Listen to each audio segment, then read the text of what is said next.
Hi guys, it's Wingnut. I am your service dog in training, if you will.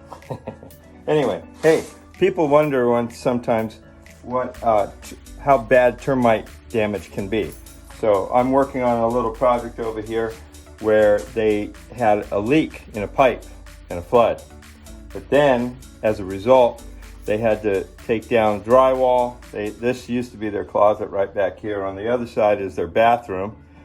And then over here, there's a wall that I am taking, it's an exterior wall that I'm having to replace the drywall on. But before I can do that, I had to remove this stud because this stud has been eaten up by termites. I don't know if you can see that real well. And this is probably the lightest stud I've ever held in my hand, because it's basically hollow. I can just push and it'll come apart.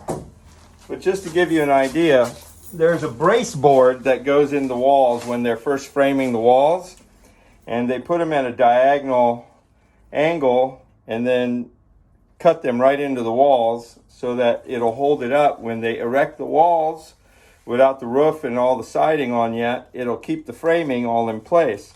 Well, this is one of those boards, but it's basically hollow. It's just completely eaten through, and there's nothing to it because the termites have gone right through the wood and right into, I can just break it in half. You can see all the stuff falling out of it from all the termites. But this is,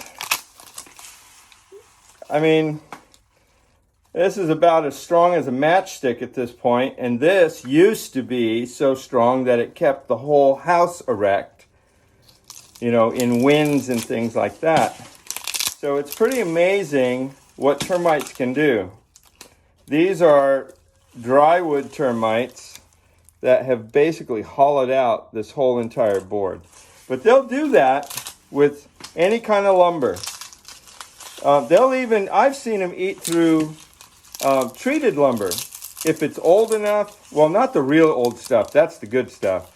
But if it's been sitting exposed long enough, or somehow they get to it, and it's been a period of time and they're hungry enough, they'll eat through almost anything. So there's a difference between drywood termites and subterranean termites. Subterranean termites have no exoskeletal to their body. In other words, they don't have a hard shell around their body. They're very soft. They need to be protected. They need to be moisturized to keep them alive. And there's a big difference between, there's a difference between, let me turn this around this way. Here's all the remnants. This is the stud I had to take out. And this here, you can see these little mud trails. This here is a different kind of termite right here. These traveled up in these mud tubes. The tube is gone, the little mud tunnels that they build. And then they eat away at the wood like this. So, depending on what region of the world you're in, see there's some mud right in between here. So they kind of traveled up, and then they create these little mud tunnels and to keep themselves protected while they go through and eat away at the wood. Otherwise, they live underground. That's why they're called subterranean. Their nest is in the ground, where drywood termites, they have like a protective layer on there as a termite, and they have a much tougher skin, and they don't need that moisture to keep them alive. And so they'll build a nest up in the rafters. So, and then when it's swarming season for termites is probably 2 times a year around here in Southern California. But what they do is the right temperature and the right humidity level, when those two meet, right, then they swarm. So half of the nest then goes elsewhere, sometimes at the other end of your attic, if they can't get out, or they'll find a vent and fly out that way. So when you see these little termites with little wings, or you find nothing but wings, that means that you've had an infestation of dry wood termites, and all you're finding is little wings laying around.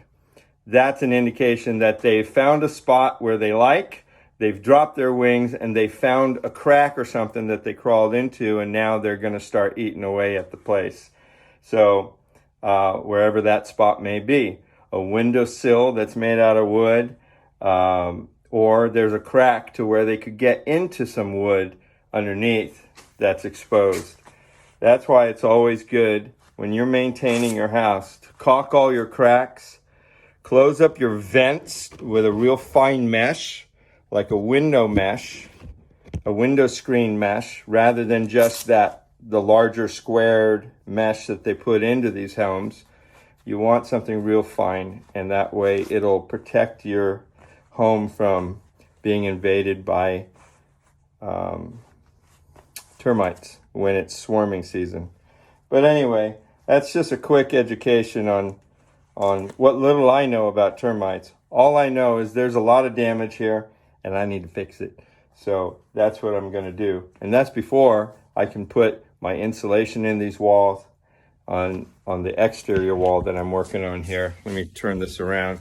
There's the exterior wall that I got to put some insulation on before I get ready to close it up. And I have to replace that stud that was right here. And there's the bathroom, and that's where the leak was. There's a pipe right there, and that's where the leak was. And a plumber came in and got that taken care of. The sad part about this is that it was a slow leak, and the insurance companies, I guess, won't cover it. So they have to pay out of pocket. It's sad for the customer. I'm trying to help them out the best way I know how. I'm trying to keep my prices down. I'm trying to, just help some people out. And in this time of coronavirus, everybody needs some help. Doesn't matter what your situation is. And this is a pretty bad situation. They're living in a hotel right now until this gets put back together. So hopefully we can get them back together here pretty quick and get them going. But I just wanted to show you what termites can do, because we live in Southern California and termites can be pretty intrusive. And you never even know it until you have to open up a wall. They were amazed at how bad it was. So anyway, God bless you. I hope you guys are okay and that you're healthy, and that this now being the end of March, we find ourselves hopefully in a much better situation in a week or two from now when it comes to this coronavirus thing. Anyway, God bless. Talk to you later. Bye.